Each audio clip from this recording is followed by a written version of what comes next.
Sa sobrang busy natin mga magulang, mommy or daddy, at minsan talaga ay hindi na natin alam kung ano pa ilulutuin natin para sa ating pamilya. Tama-tama itong ating recipe ngayon kasi napakadali lang nito at talaga naman yung mga ingredients na gagamitin natin ngayon ay meron tayong stock or mabibili lang sa kanto or sa tindahan. Hindi na tayo pupunta pa sa palengke for emergency or sa grocery. Simpleng sangkap lang katulad nitong ating itlog ay pasasarapin natin. At dahil nga sa social media ay marami na tayong mga klaseng idea or mga iba't ibang klaseng luto sa pagluto ng itlog, hindi lang pirito or scramble. Luluto lang natin ito for 10 minutes at syempre make sure na kumukulo na yung ating tubig bago natin ito ilagay.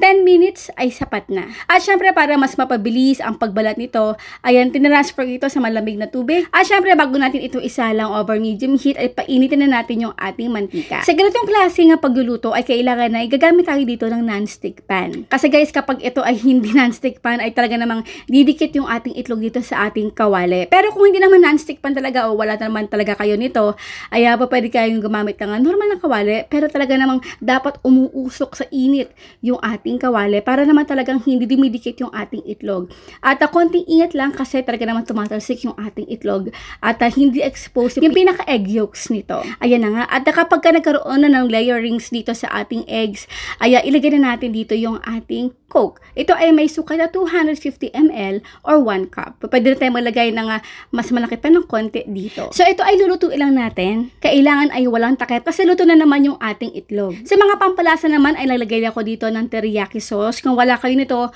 pwedeng all-purpose liquid seasoning. At kung gusto niyo naman na medyo may pagkamaanghang ng konti, naglagay ako dito ng sriracha. At kung wala naman kayo nito, pwede kahit pepper or isang sili. So habang ito ay niluluto, kailangan syempre natin ito halu-haluin. Nilagay din ako dito ng paminta. Kung meron kayong mga paprika katulad nito, garlic at onion powder, ay pwede rin naman. Again, ako ay nasa medium-high heat at kailangan na natin maintay na mag-absorb ng konti itong ating nilagay na Coke.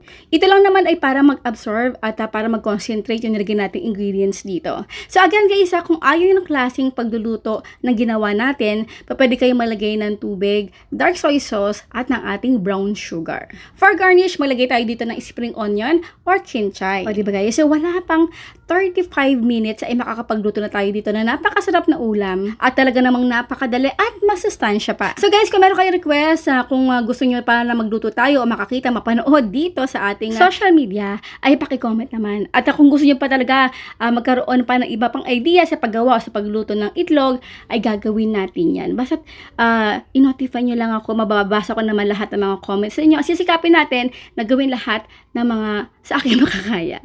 So yun po guys, maraming po salamat sa pagsuporta dito sa ating channel at napakasarap. Masarap itong kainin talaga, syempre with white rice. Bye! Enjoy eating! Naku, napakasarap. Bye!